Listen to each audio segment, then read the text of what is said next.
سورہ بقرہ آیت نمبر 8۔ آپ حضرات کے پاس پیج نمبر ہے 18۔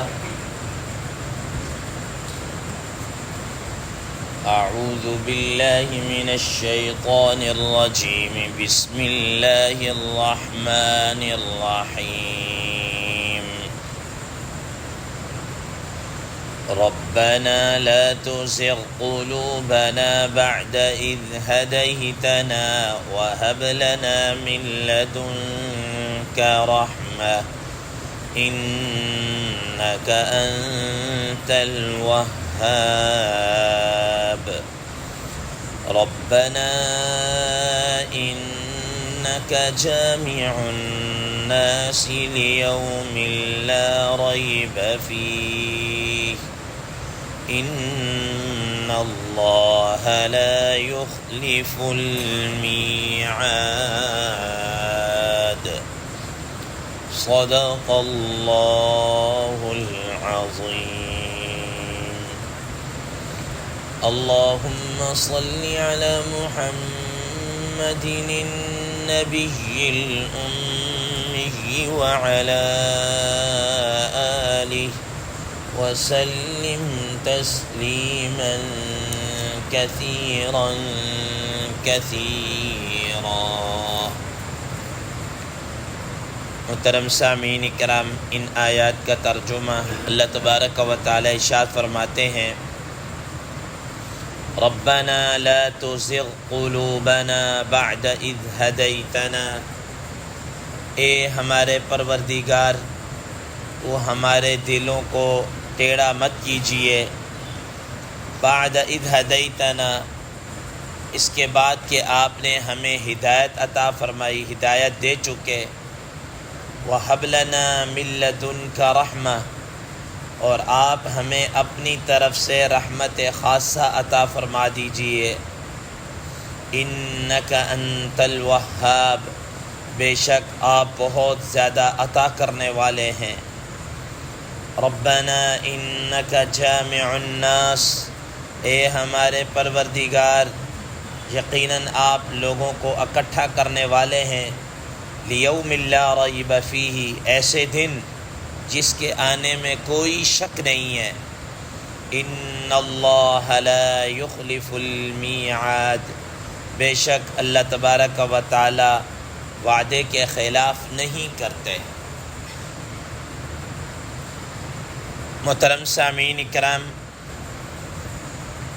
ما قبل کی آیات میں جیسا کہ آپ حضرات کے سامنے یہ بات بیان ہو چکی کہ اللہ تبارک و تعالی نے یہ جو قرآن مجید ٹھیک طریقے سے اتارا ہے، اس کے اندر دو طرح کی آیات ہیں، ایک تو وہ ہیں جو آیات محکمات ہیں اور ایک وہ ہیں جو متشابہات ہیں۔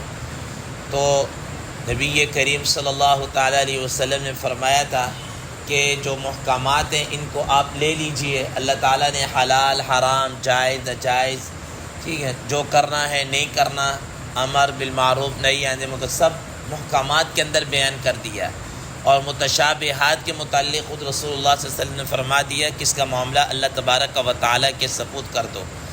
لیکن اس کے باوجود بھی کچھ لوگ ایسے ہیں جن کے دلوں کے اندر ٹیڑھ پن ہوتا ہے، وہ خواہ ان متشابہات کے پیچھے پڑے رہتے ہیں، متشابہات کے پیچھے پڑے رہتے ہیں۔ ابو مالک اشعری رضی اللہ تعالیٰ عنہ کی ایک روایت ہے، وہ فرماتے ہیں کہ رسول اللہ صلی اللہ علیہ وسلم نے فرمایا کہ مجھے اپنی امت کے اوپر اس بات کا ڈر ہے کہ کہیں وہ متشابہات کے پیچھے نہ پڑ جائے، وہ ان کی جستجو کے اندر لگی، یہ کیا ہے کس طرح۔ حضرت تھانوی صاحب رحمہ اللہ نے اسی وجہ سے اپنے یہ جو حروف مقطعات ہیں ان کے متعلق وہ لکھا ہے کہ یہ درمیان عاشق و معشوق رمزیست، کرامن کاتبین را ہم خبر نیست، کہ یہ تو عاشق اور معشوق کے درمیان کچھ اشارے کنائے ہیں جن کو تو کرامن کاتبین بھی نہیں جانتے، ہمیں ان کے پیچھے پڑنے کی ضرورت ہی نہیں ہے۔ بہرحال اس کے برعکس جو اہل علم لوگ ہیں ان کا کہنا یہ تھا کہ یہ من جانب اللہ ہے، ہم اس پر ایمان رکھتے ہیں، ہم جو کچھ بھی اللہ تعالیٰ کی طرف سے ہم اس پر ایمان رکھتے ہیں۔ اب چونکہ یہ اہل علم نے یہ بات کہی، آگے انہی اہل علم کی دو دعاؤں کو آگے نقل کیا جا رہا ہے۔ فرمایا ربنا لا تزغ قلوبنا بعد اذ ہدیتنا وہب لنا من لدنک رحمہ، کہ اے ہمارے رب، یہ اہل علم یوں کہتے ہیں، اے ہمارے رب، جب آپ ہمیں ہدایت دے چکے، ہدایت پر لا چکے، ایمان، اسلام، شریعت، قرآن جیسی دولت سے نواز چکے، تو اب اس دولت کے نوازنے کے بعد اب ہمیں ہمارے دلوں کو ٹیڑھا نہیں کرنا۔ ایسا نہ ہو کہ ہمارے دلوں کے اندر ٹیڑھ پن آ جائے اور ہم بجائے ہدایت کے ضلالت اور گمراہی کے راستے پر کیا ہے چل پڑیں۔ تو یا اللہ، آپ نے جب ہمیں ہدایت دے دی تو اب اسی ہدایت کے اوپر ہمیں کیا ہے ثابت قدم رکھنا ہے۔ ہمیں ہدایت آ جانے کے بعد ہمیں کہیں بے ہدایت نہ کر دینا، کہیں ضلالت اور گمراہی کے اندر نہ ڈال دینا۔ محترم سامعین کرام، یہ اللہ تبارک و تعالیٰ نے گویا ہمیں ایک دعا سکھا دی ہے۔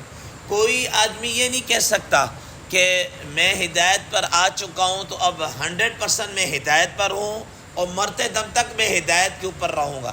کوئی آدمی یہ دعویٰ نہیں کر سکتا، نہ یہ ممکن۔ اللہ تبارک و تعالیٰ کے پیارے حبیب صلی اللہ تعالیٰ علیہ وسلم نے فرمایا کہ حدیث قدسی ہے کہ اللہ تبارک، ہر بندے کا جو دل ہے نا، یہ اللہ تبارک و تعالیٰ کی 2 انگلیوں کے درمیان میں، اب وہ جیسے انگلیاں ہوں گی کس طرح ہوگی، یہ تو کما یلیق و بشانی، ہمیں اس پر پڑھنے کی ضرورت ہی نہیں۔ فرمایا کہ جب وہ چاہیں پلٹ دیں، جب وہ چاہیں ہدایت پر پلٹ دیں، جب چاہیں وہ گمراہی پر پلٹ دیں، ٹھیک ہے نا۔ اسی وجہ سے رسول اللہ صلی اللہ علیہ وسلم فرمایا کہ اللہ تعالیٰ سے یہ دعا مانگا کرو، یا مصرف القلوب صرف قلوبنا علی طاعتک، یا مصرف القلوب صرف قلوبنا علی طاعتک، اے دلوں کے پھیرنے والے، ہمارے دلوں کو طاعت، نیکی کے کاموں پر پھیر دیجئے، ان کے نیکی کے کاموں پر کیا کر دیجئے، پھیر دیجئے۔ اسی وجہ سے حدیث مبارکہ میں آتا ہے، میرے شیخ بھی فرماتے ہیں، حضرت حکیم الامت حضرت حکیم اختر صاحب نور اللہ مرقدہ، وہ فرمایا کرتے تھے کہ حضرت ام سلمہ رضی اللہ تعالی عنہ سے کسی دریافت میں کہ اے اماں جان، ظاہر رسول اللہ صلی اللہ علیہ وسلم کی یہ عادت مبارکہ تھی کہ روزانہ کسی نہ ایک بیوی کے پاس ان کے رات گزارنا ہوتا تھا، رات گزارنی پڑتی تھی، ہر بیوی کا حق مقرر کیا ہوا تھا۔ تو حضرت ام سلمہ رضی اللہ تعالی عنہ سے پوچھا کہ جب آپ کی باری ہوتی تھی تو رسول اللہ صلی اللہ تعالی علیہ وسلم کون سی دعا مانگا کرتے تھے؟ تو فرمایا کہ رسول اللہ صلی اللہ علیہ وسلم جب میرے پاس آتے تھے تو اکثر یہ دعا مانگا کرتے تھے، یا مقلب القلوب ثبت قلبی علی طاعتک علی دینک، ٹھیک ہے نا، کہ اے دلوں کو پلٹنے والے، اے دلوں کو پھیرنے والے، تو ہمارے دلوں کو دین اور طاعت کے اوپر کیا ہے ثابت قدم رکھنا۔ تو محترم سامعین کرام، ایک دین پر آنا اور ایک دین پر ثابت قدم رہنا، استقامت اختیار کرنا، اصل چیز کیا ہے؟ استقامت ہے۔ اسی وجہ سے قرآن مجید میں اللہ تبارک و تعالیٰ نے استقامت والوں کے متعلق ان الذین قالوا ربنا اللہ ثم استقاموا تتنزل علیہم الملائکۃ الا تخافوا ولا تحزنوا، کہ ان پر اللہ تبارک و تعالیٰ کی طرف سے کیا ہے؟ فرشتے اترتے ہیں جو ان کو اطمینان دیتے ہیں، اور اس طریقے سے۔ تو فرمایا کہ ربنا لا تزغ قلوبنا بعد اذ ہدیتنا وہب لنا من لدنک رحمہ، ہمیں ہدایت کے اوپر رکھنا، دلوں کے اندر کوئی ٹیڑھ پن نہ آئے، کوئی کجی نہ آئے، وہب لنا من لدنک رحمہ، اور اپنی رحمت خاصہ ہمارے شامل حال کر دیجیے، ہمیں اپنی طرف سے رحمت عطا فرما دیجیے، ٹھیک ہے نا۔ محترم سامعین کرام، اب یہ کیا ہے؟ یہ ایک خاص رحمت کو مانگا جا رہا ہے کہ آپ کی وہ جو رحمت خاصہ جس کی چادر کے نیچے آپ نے ان سب ہدایتوں والوں کو رکھا ہوا ہے، اور مرتے دم تک آپ ان کو ہدایت کے اوپر کیا ہے رکھیں گے، ایسی رحمت کے اندر ہمیں بھی ڈھانپ لیجیے۔ کیوں؟ انک انت الوہاب، بے شک آپ بہت زیادہ کیا ہے عطا کرنے والے۔ تو محترم سامعین کرام، ہمیں چاہیے کہ ہم اس دعا کو ورد بنا لیں، ورد جان بنا لیں، کہ ہر نماز کے ہدف کہ ہمیں جناب اللہ اس کیا ہے ثابت قدمی عطا فرمائے، اور خاص طور پر اس پرفتن دور کے اندر جب طرح طرح سے جناب اللہ، جیسے وہ برسات کے موسم مختلف قسم کے چیزیں باہر آ جاتی نا، وہ پودے وغیرہ نکل آتے ہیں، ایسے فتنے کیا ہے نکل رہے ہیں آئے دن۔ آپ دیکھ لیجیے، اب تو سوشل میڈیا کا دور ہے، آئے دن جناب کوئی نیا سے نیا فتنہ آیا ہوتا ہے مارکیٹ کے اندر، اور ہم جناب لا علمی کے اندر کہ یہ بڑی حدیثیں بیان کر رہا ہے، یہ بڑا فلاں بیان کر رہا ہے، اور ہم نہ ادھر دیکھتے نہ آؤ دیکھتے نہ تاؤ دیکھتے، بس اس کے پیچھے چل رہے. یہ بڑا جناب اللہ وہ مذہبی سیکولر ہے، وہ یوں ہے، چاہے وہ ہمارے ایمان کا کھلواڑا کر کے کیا ہے رکھ دے. ایسے دور کے اندر اس دعا کو لازمی مانگیے، ربنا لا تزغ قلوبنا بعد اذ ہدیتنا وہب لنا من لدنک رحمہ انک انت الوہاب. آگے فرمایا ان ربنا انک جامع الناس لیوم لا ریب فیہ. اب یہ اہل علم یہ کہہ رہے کہ اے ہمارے رب، ہم یہ آپ سے جو دعا مانگ رہے ہماری کوئی اور غرض نہیں ہے، ہمیں تو دنیاوی کوئی غرض نہیں ہے، ہمیں تو آخرت کی فکر ہے، ہمیں تو آخرت کی فکر ہے. کیوں کہ انسان نے مرنا ہے، مرنے کے بعد زندہ ہونا ہے، زندہ ہونے کے بعد آپ کی حضور کیا ہے پیش ہونا ہے. اور یہ آخرت کا دن ایسا دن ہے، اس کے آنے کے اندر کسی قسم کا کوئی ڈاؤٹ نہیں ہے، کوئی شک و شبہ، نو ڈاؤٹ یہ دن آ کر رہے گا. اس کا آنا ایسا ہی یقینی ہے جیسا کہ ہمیں علم ہوتا ہے، ہمیں یقین ہوتا ہے کہ سورج کا نکلنا کیا ہے، یقینی ہے.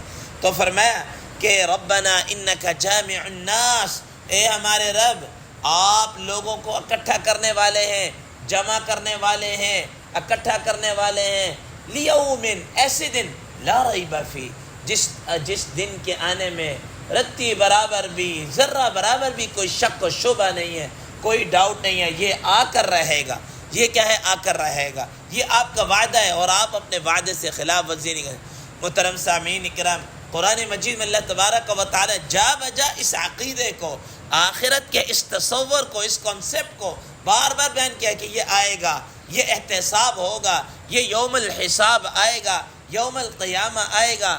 یہ تاکہ تم نے اپنے ساری زندگی کا حساب و کتاب کیا ہے دینا ہوگا.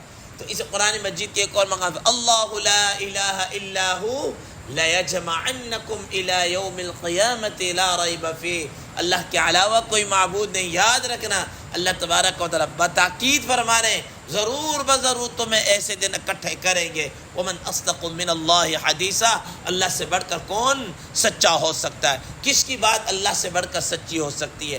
تو یہ اہل علم فرما رہے ہیں ربنا انک جامع الناس، اے ہمارے رب آپ کیا لوگوں کو اکٹھا کریں گے ایسے دن میں لیوم لا ریب فیہ، جس کے آنے میں کوئی رتی برابر بھی کیا ہے شک نہیں ہے.